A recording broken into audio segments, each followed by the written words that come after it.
मैं 6 जंग बंद कराया। चले जो सारी दुनिया देख रही है अपने घरों में बैठकर, जो जेनोसाइड फलस्तीनियों का हो रहा है, रुकाओ ना उसको। जेनोसाइड हो रहा है सारी दुनिया के घर में, लाइव टेलीकास्ट हो रहा है जेनोसाइड। उस पर नहीं बोलते मैं ये बंद करा, मैं वो करा। अरे क्या तुम क्या एम्परर हो दुनिया की? तुम्हारी बात को क्यों सुनेंगे?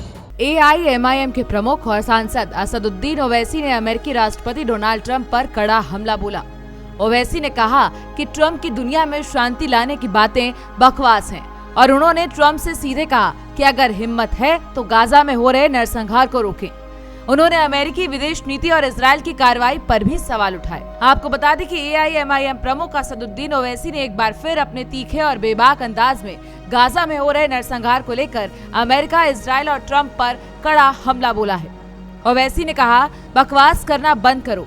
ये शब्द सीधे तौर पर डोनाल्ड ट्रंप और उन सभी नेताओं के लिए थे जो इजरायल की सैन्य कार्रवाई को आत्मरक्षा बता रहे हैं। ओवैसी ने कहा कि गाजा में अब तक हजारों निर्दोष लोग मारे जा चुके हैं, जिनमें बड़ी संख्या में महिलाएं और बच्चे शामिल हैं और इस पूरी बर्बरता को जायज ठहराने वाले खुद इंसानियत के गुनाहगार हैं।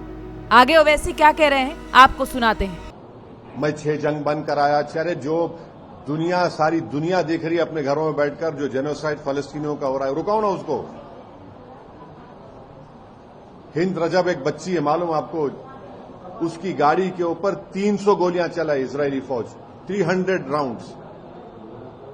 बोलो उसके ऊपर ट्रंप क्यों नहीं बोलते? उसके ऊपर जेनोसाइड हो रहा है सारी दुनिया के घर में, लाइव टेलीकास्ट हो रहा है जेनोसाइड। उस पर नहीं बोलते मैं ये बंद करा, मैं वो करा। अरे क्या तुम क्या एम्परर हो दुनिया के? तुम्हारी बात को क्यों सुनेंगे? तुम एक लिमिटेड टाइम के लिए 3 साल के तुम प्रेसिडेंट, उसका तुम चले जाएंगे। बंद कराओ गाजा की जेनोसाइड को। नहीं बंद कराएंगे क्योंकि पूरे ज़ायनिस्ट को तुम सपोर्ट कर रहे हो। Sir, you had previously cited India's obligations under Genocide Convention that they should support Gaza. What do you expect from? No, the minimum, the least that the Modi government can do is that they should condemn this genocide of Palestinians in Gaza, and we are forgetting West Bank. 40,000 Palestinians have been uprooted from their homes. These Zionist supporters say, no, 7th October happened. What about West Bank then?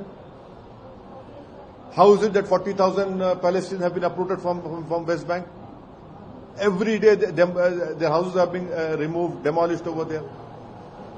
Why can't the Modi government, if they really stand with Global South, they should condemn this genocide being perpetrated by this fellow called Benjamin Netanyahu, who's a threat to the world peace. Do you think on the famine side also the government can do? It is a man-made famine in Gaza. People who go to collect food have been shot dead.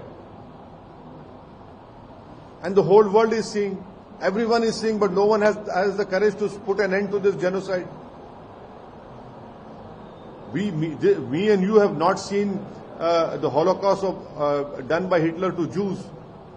But right now we are seeing, which is being live telecasted in our homes, whether through TV channels, through our phones, through various social media websites.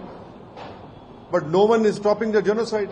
Owaisi ये भी कहते हैं कि ये जो बोल रहे हैं कि मैंने 6 जंग बंद कराई, पूरी दुनिया देख रही है क्या कर रहे हो, नरसंहार रुकवाओ ना। एक बच्ची पर इजरायली फौज ने हमला किया, उसके ऊपर ट्रंप क्यों नहीं बोलते? क्या तुम कहीं के शासक हो? तुम एक लिमिटेड टाइम के प्रेसिडेंट हो और उसके बाद चले जाओगे। इसके साथ ही ओवैसी ने मोदी सरकार से भी अपील की कि भारत को इतिहास के सही पक्ष में खड़ा होना होगा, जैसा कि हमारा देश दशकों से करता आया है। ओवैसी ने कहा कि भारत की छवि एक शांति प्रिय और न्यायप्रिय राष्ट्र की है और अगर हम आज भी खामोश रहे तो आने वाली पीढ़ियां हमें माफ नहीं करेंगी। उनका ये बयान उस समय सामने आया है जब गजा पट्टी में हालात बेहद खराब हैं और संयुक्त राष्ट्र तक चेतावनी दे चुका है कि ये मानवता का सबसे बड़ा संकट बन सकता है। ओवैसी ने यह भी कहा कि ये मुसलमानों की नहीं, इंसानियत की लड़ाई है। आपकी इस पर क्या राय है? हमें कमेंट बॉक्स में जरूर बताएं। देखते रहिए भारत एक्सप्रेस।